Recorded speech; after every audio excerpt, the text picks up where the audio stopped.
किसी वक्त की बात है कि एक छोटे से गांव में अली हैदर नाम का एक किसान अपनी बीवी और बेटे फिरोज के साथ रहता था। उनके पास थोड़ी सी जमीन थी जिस पर वह गेहूं उगाते, उसका आटा निकालते और वहीं बाजार में बेचकर गुजारा करते थे। सर्दियों के दिन थे। अली हैदर और फिरोज सुबह से शाम तक खेतों में काम करते, गेहूं काटते और चक्की पर पीसते। अली हैदर हमेशा आटा लेकर खुद बाजार जाता क्योंकि उसे लगता था कि फिरोज अभी छोटा है और बाजार के सौदे की समझ नहीं रखता। एक दिन अली हैदर ने बैलगाड़ी में आटा लोड किया और बाजार रवाना हो गया। वहां जाकर उसने गाड़ी खड़ी की और ग्राहकों का इंतजार करने लगा। कुछ देर बाद एक व्यापारी वहां से गुजरा। उसे याद आया कि उसकी बीवी ने आज आटे की रोटी बनाने को कहा था, तो वो अली हैदर के पास आकर बोला, भाई क्या बेच रहे हो?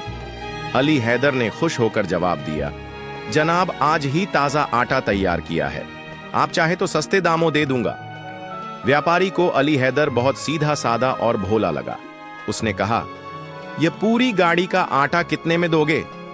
अली हैदर खुश हो गया कि उसे इंतजार नहीं करना पड़ेगा। उसने कहा, 500 रुपये दे दें, सारा ले जाइए। व्यापारी ने 500 रुपये निकाले और कहा, तो फिर इस आटे को मेरे घर तक पहुंचा दो। अली हैदर ने व्यापारी को भी गाड़ी पर बिठा लिया और उसके घर की तरफ चल दिया। जब वह घर पहुंचे तो अली हैदर ने कहा, जनाब जरा जल्दी गाड़ी खाली करवा दीजिए, मुझे घर वापस जाना है। यह सुनकर व्यापारी मुस्कुराकर बोला, कौन सी गाड़ी? तुम्हें तो मैं पूरी गाड़ी के 500 रुपये दे चुका हूं, अब यह सब मेरा माल है। अली हैदर हैरत से बोला, जनाब मैंने आटे के दाम बताए थे, गाड़ी तो मेरी है। व्यापारी सख्त लहजे में बोला, मैंने पूछा था कि पूरी गाड़ी का क्या दाम है, तुमने खुद कहा 500, अब जुबान से फिर रहे हो, तुम जैसे लोग वादे के पाबंद नहीं होते। फिर उसने नौकरों को आवाज दी, जिन्होंने अली हैदर के कपड़े उतरवाए और उसे घर से धकेल कर निकाल दिया। अली हैदर बेइज्जती और शर्मिंदगी की हालत में सारा दिन जंगल में छुपा रहा। जैसे ही रात हुई वो अंधेरे में चुपके से अपने घर आया। उसकी हालत देखकर बीवी और बेटा फौरन लपक कर आए, चादर ओढ़ाई और वजह पूछी। अली हैदर ने आंसू भरी आंखों से सारा वाकया सुनाया कि कैसे उस व्यापारी ने उसकी सादगी का फायदा उठाया और सिर्फ 500 रुपये में उसकी इज्जत भी खरीद ली। अली हैदर की जुबानी सारा वाकया सुनकर फिरोज का खून खौल उठा। उसने गुस्से में कहा, अब्बा जी, कल बाजार में मैं जाऊंगा और उस ताजिर से आपकी बेइज्जती का हिसाब भी लूंगा और अपनी बैलगाड़ी भी वापस लेकर आऊंगा। बाप ने बेटे के जज्बात देखे लेकिन नरमी से समझाया, नहीं बेटा, वो ताजिर बहुत चालाक और जालिम है, कहीं तू भी किसी मुसीबत में ना पड़ जाए।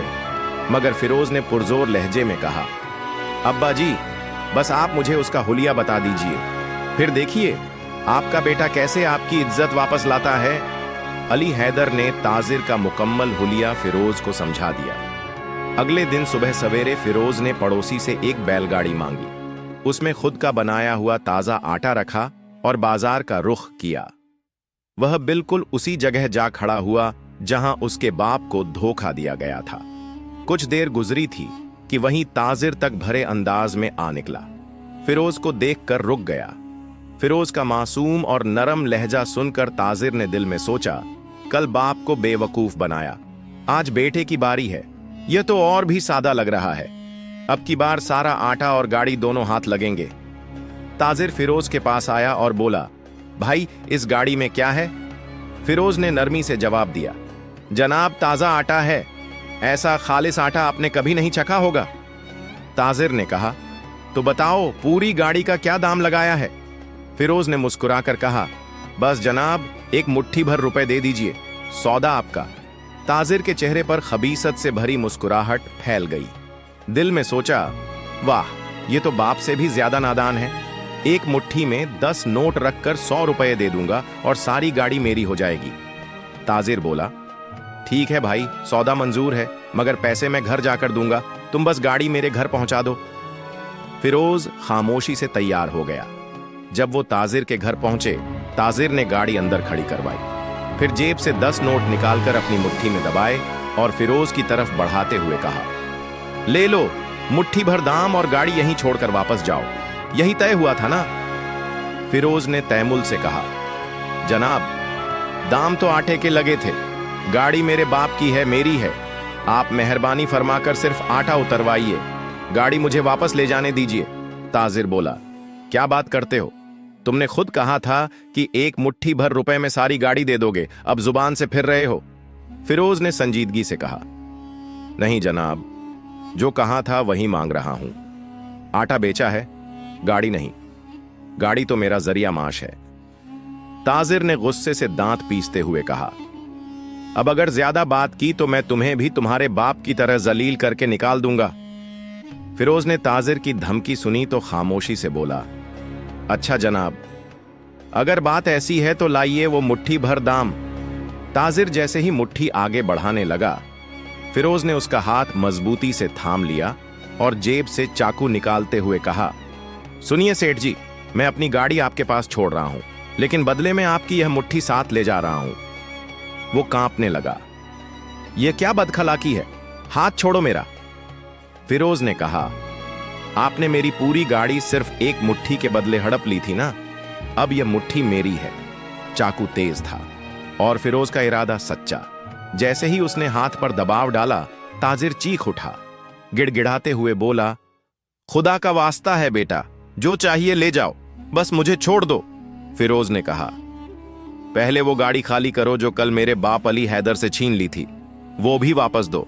और हां, अब तुम्हें मुझे 2000 रुपये महीने पर अपने घर में नौकरी भी देनी होगी। ताजिर के पास कोई रास्ता ना बचा। अपनी जान बचाने के लिए हाथ जोड़कर बोला, ठीक है, जैसा तुम कहोगे वैसा ही होगा। फिरोज ने चाकू पीछे किया और कहा, अगर तुम अपनी जुबान से फरेब करोगे या नौकरी से निकालने की कोशिश की या तनख्वाह में टाल मटोल की तो फिर याद रखना, मैं तुम्हारी नाक और कान दोनों काट दूंगा। ताजिर ने कांपते हुए सर हिलाया और वादा कर लिया। उसने अली हैदर की गाड़ी भी खाली करवा दी, 2000 रुपये आटे के भी दिए और नौकरी की हामी भी भर ली। फिरोज 2 बैलगाड़ियां लेकर अपने गांव वापस लौटा। अली हैदर दूर से अपने बेटे को आते देखकर खुशी से बेकाबू हो गया, दौड़कर बेटे को गले लगा लिया। फिरोज ने सारी कहानी सुनाई और नौकरी की बात भी बताई। बाप ने फिक्रमंदी से कहा, बेटा, वह ताजिर बदला लेने वाला शख्स है, खबरदार, हमेशा होशियार रहना। फिरोज ने मुस्कुराकर कहा, अब्बा जी, अगर वो शेर है तो मैं सवा शेर हूं, अब आप फिक्र ना करें।